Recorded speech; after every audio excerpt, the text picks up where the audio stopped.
Olá, meus irmãos, a graça e a paz da parte de Deus, o nosso Pai, e da do nosso Senhor e Salvador Jesus Cristo. Sejam bem-vindos à nossa Escola Bíblica Dominical online. Nós estamos estudando sobre a doutrina bíblica da igreja e nós já fizemos o nosso primeiro estudo no domingo passado, onde vimos sobre o que é a igreja. E vimos naquele estudo que igreja é a reunião de pessoas chamadas por Jesus Cristo para fora da realidade espiritual do mundo dominado pelo pecado, com a finalidade de formarem uma sociedade santificada, que adora a Deus em espírito e em verdade, e também com o objetivo de anunciarem o Evangelho da salvação através do Filho de Deus, por todo o mundo, em todos os séculos, até a volta de Cristo.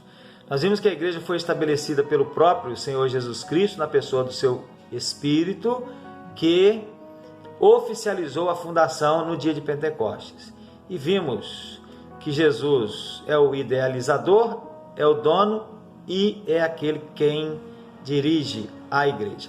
Hoje, meus irmãos, nós estaremos vendo sobre a constituição da igreja. E eu quero ler, já de início, Atos capítulo 4, ou Atos capítulo 2, a partir do verso 41 até o verso de número 47, meus irmãos. Então a igreja estava fundada, estabelecida, oficializada pelo Espírito Santo de Deus, e agora as pessoas começaram a se converter. Então diz aí, Atos 2, de 41 até o 47, diz aí que foram batizados os que de bom grado receberam a sua palavra, e naquele dia agregaram-se quase 3.000 almas, e estes perseveravam na doutrina dos apóstolos, na comunhão e no partir do pão e nas orações, e em toda a alma havia temor, e muitas maravilhas e sinais se faziam pelos apóstolos, e todos os que criam estavam juntos e tinham tudo em comum, e vendiam suas propriedades e fazendas e repartiam com todos segundo cada um havia de mister, e perseverando unânimes todos os dias no templo e partindo pão em casa, comiam juntos com alegria e singeleza de coração, louvando a Deus e caindo na graça de todo o povo. E todos os dias acrescentava o Senhor à igreja aqueles que se haviam de salvar. Então, esse é o texto que quero ler aqui inicialmente, já li, né? E para nós pensarmos sobre a constituição da igreja. Esse é um assunto, meus irmãos, muito importante, porque um dos aspectos mais importantes da doutrina da Igreja de Cristo é quem pode fazer parte dela. Quem é que pode fazer parte da Igreja do Senhor Jesus? No seio do cristianismo, meus irmãos, na atualidade, nós estamos vivendo, segundo entendemos nós, os batistas, né? Duas realidades, pelo menos duas realidades que cooperam para a distorção da instituição igreja.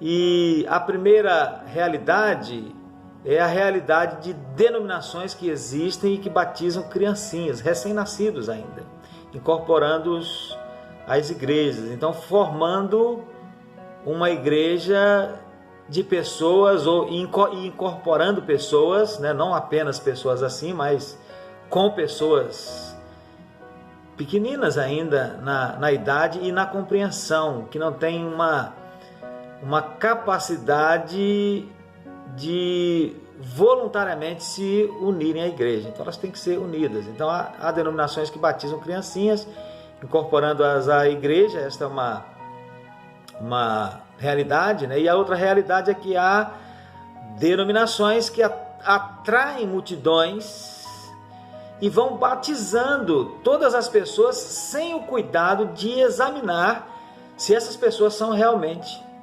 convertidas. Agora imagine os irmãos, mesmo examinando, através de estudos e profissão de fé, ainda entram pessoas não convertidas de fato. Imagina se nós não examinarmos. Imagina sem examinar. E como resultado, as igrejas acabam por se descaracterizar, porque acabam por ter dentro delas pessoas que não deveriam pertencer a elas e que, às vezes, fazem das igrejas meras comunidades sociais e que acabam por distorcer suas finalidades. O padrão para a nossa vida cristã, meus irmãos, é o Novo Testamento.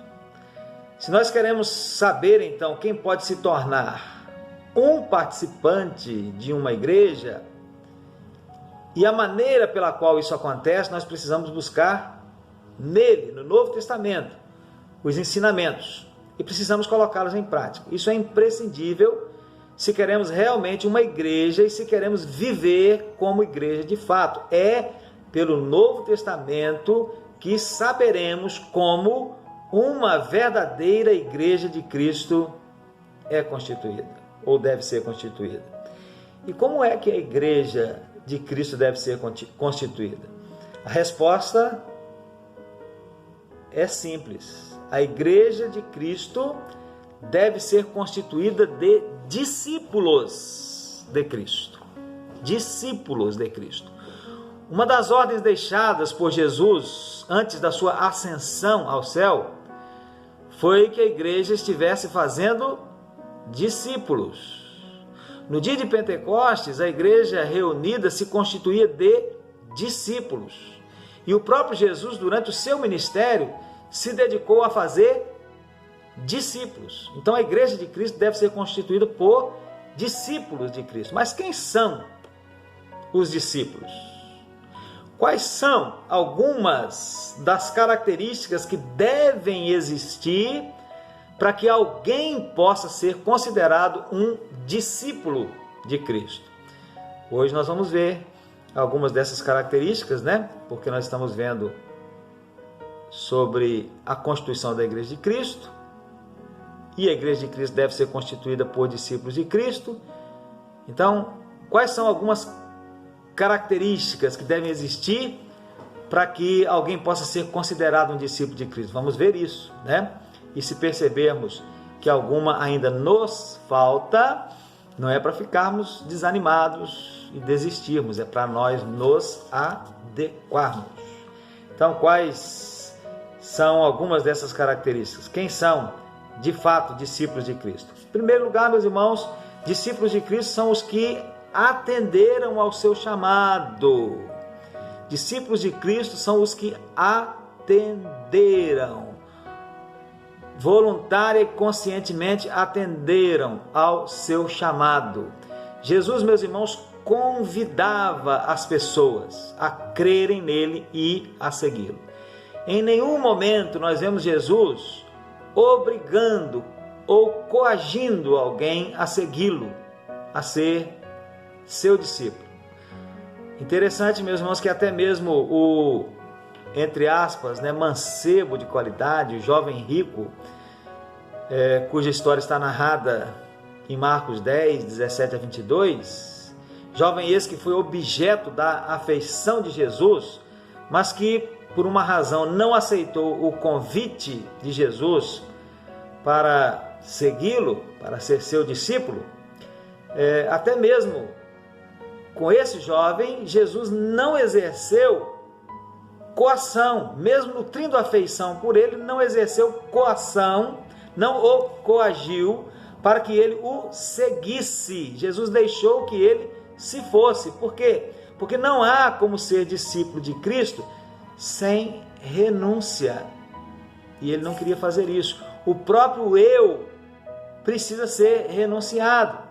E também não há como ser discípulo de Cristo por obrigação e nem por tradição.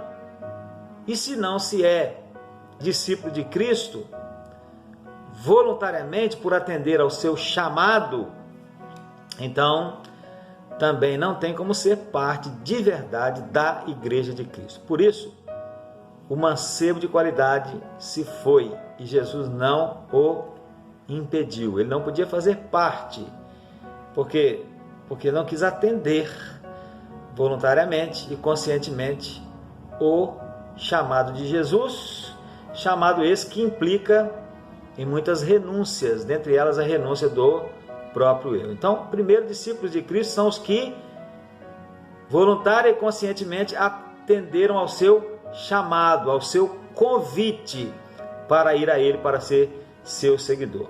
Segundo, meus irmãos, discípulos de Cristo são aqueles que voluntariamente, também voluntária e conscientemente, aceitaram o batismo dele. E esse ponto está intimamente ligado ao primeiro. Ambos os pontos tratam de uma aceitação voluntária e consciente ao chamado de Cristo. Como gosta de dizer o nosso irmão José Elias, eu já ouvi dizer algumas vezes, né? Evangelho é convite.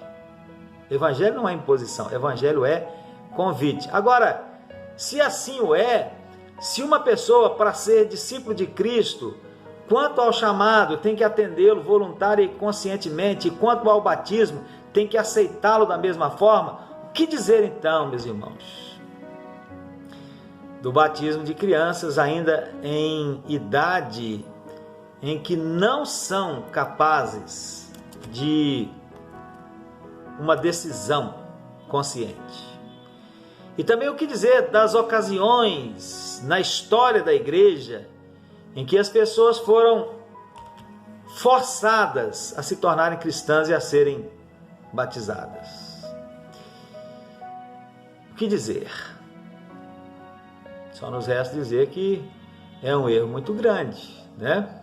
Porque se uma pessoa, para ser discípulo de Cristo, tem que voluntária e conscientemente atender ao seu convite, ao seu chamado, e voluntária e conscientemente tem que aceitar o batismo dele, então entendemos, nós batistas entendemos que não há correção quando se batiza uma criança que ainda não tem idade de entender estas coisas e de voluntária e conscientemente atender a esse convite do Senhor Jesus. E também entendemos que está errado forçar. Foi erro todas as vezes na história em que as pessoas foram forçadas a se tornarem cristãs e a serem batizadas. Depois que a igreja foi fundada, gradativamente homens foram introduzindo ideias próprias, ideias de outros também, e a constituição original da igreja foi se descaracterizando. Eu falei aqui de batismo de crianças, né? E isso já começou a acontecer bem cedo, no segundo século da era cristã. Lá no segundo século da era cristã, o chamado pedobatismo, batismo de recém-nascidos, estava entrando já em muitas igrejas. No quarto século, a promulgação de um edito de Teodósio I, imperador romano, obrigou os romanos a se tornarem cristãos, inclusive sendo batizados, o que desferiu na igreja um grande golpe, porque nela foram introduzidas muitas pessoas que nunca creram no evangelho, que na verdade nunca quiseram ser batizados, foram forçadas a isso. Um erro, então. Nós entendemos, meus irmãos, que a falta de desejo de ser batizada caracteriza numa pessoa a falta de conversão, de experiência com Cristo, de entrega total a Ele e aos seus mandamentos. Então, essa pessoa não deve ser forçada a ser batizada. Quando o apóstolo Pedro pregou no dia de Pentecostes, quase 3.000 almas, diz aí o nosso texto, de bom grado aceitaram a palavra e foram batizadas. Receberam a Cristo com voluntariedade e desejaram cumprir a ordenança dele, sendo batizadas. De nada adianta, meus irmãos, uma pessoa ter o seu nome no rol de membros de uma igreja, ter passado por um ritual de batismo, se não foi voluntariamente, por ela mesma, atendido ao chamado de Cristo. Então, até aqui, já fazendo um resuminho, né? A igreja de Jesus deve ser constituída de discípulos dele. E discípulos dele são aqueles que voluntária e conscientemente atenderam o seu chamado e aceitaram o seu batismo. Mas também, meus irmãos, discípulos de Cristo são os que permanecem na palavra dele. Por quê? Porque Cristo é a cabeça do corpo. Não é assim que nós aprendemos pela palavra de Deus? A igreja é o corpo de Cristo. Quem é o cabeça? Quem é a cabeça? Ele. Agora, quem é que comanda o corpo? Não é a cabeça? É a cabeça que comanda o corpo ou é o corpo que comanda a cabeça? Ora, todos nós sabemos que a cabeça comanda o corpo. Então, se Cristo é a cabeça do corpo, Ele é quem comanda. E se nós fazemos parte desse corpo, que é a igreja, nós precisamos permanecer sob o seu comando, permanecer na sua palavra. Então, discípulos de Cristo são os que permanecem nele. Por quê? Porque Cristo é a cabeça do corpo. Mas também porque Jesus mesmo disse que aqueles que apenas ouvem a sua palavra, mas não a cumprem, ele dirá no final. O que ele dirá no final? Àqueles que apenas ouvem, mas não cumprem a sua palavra. Ele dirá: nunca vos conheci. Apartai-vos de mim, vós que praticais a iniquidade. Então, estes não são discípulos de Cristo. Para ser discípulo, tem que permanecer na sua palavra. E também porque foi Jesus mesmo quem disse em João 8,31 que verdadeiramente seus discípulos são aqueles que permanecem em sua palavra. Jesus disse isso de forma bem clara. Então, discípulos de Cristo são os que permanecem na palavra dele. Em quarto lugar, discípulos de Cristo são os que amam os outros crentes. Por quê? Porque Jesus declarou em João 13,35: nisto todos conhecerão que sois meus discípulos, se vos amardes uns aos outros. Como é que as pessoas vão conhecer, vão saber?